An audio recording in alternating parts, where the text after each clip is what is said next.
Bonjour à tous, Jacqueline Jacob demande l'annulation de sa mise en examen dans l'affaire du petit Grégory. Elle a déposé 2 requêtes en annulation auprès du parquet de Dijon.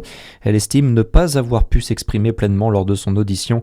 On le rappelle, la grande-tante du garçon mort en 1984 dans les Vosges est soupçonnée d'être le corbeau qui a revendiqué l'assassinat. Le parquet de Dijon confirme l'étude de ces requêtes ces prochaines semaines. Dans le Jura, Rémi Hugon a été reconduit à la tête de la communauté de communes Champagnole-Nozeroy. Le maire de Montigny-sur-l'Ain et président sortant va effectuer un nouveau mandat. 14 vice-présidents et présidentes ont ensuite été désignés pour représenter l'ensemble du territoire et ses communes. Autre élection importante aujourd'hui, cette fois à Dijon. À 16h, le conseil métropolitain se réunit pour la première fois depuis les élections municipales. Au programme, l'élection du président ou de la présidente. François Rebsamen, en poste depuis 2001, devrait être réélu, sauf grosse surprise. La gauche, elle, reste majoritaire à la métropole avec 43 sièges occupés sur 86.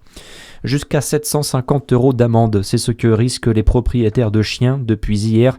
Jusqu'au 30 juin, ils ont l'obligation de tenir leur animal en laisse dans les zones boisées, en dehors des pistes forestières.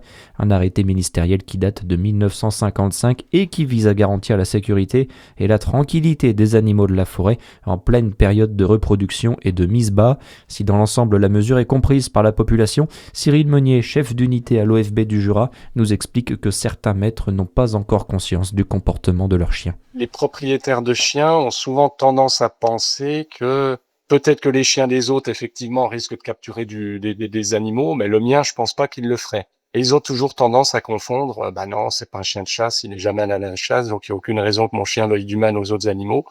C'est parfois compliqué de leur faire comprendre que c'est pas forcément comme ça que ça se passe dans la réalité, que leur chien ne croise pas forcément un chevreuil ou un levreau tous les jours, mais quand ça arrive, bien souvent, les gens sont étonnés du comportement que peut avoir leur chien face à cette rencontre qu'ils n'avaient pas prévue, quoi. L'arrêté ministériel de 1955 stipule aussi que partout dans la nature, les chiens ne doivent pas être en divagation, c'est-à-dire qu'ils doivent se trouver à portée de voix et à 100 mètres de leur propriétaire au maximum.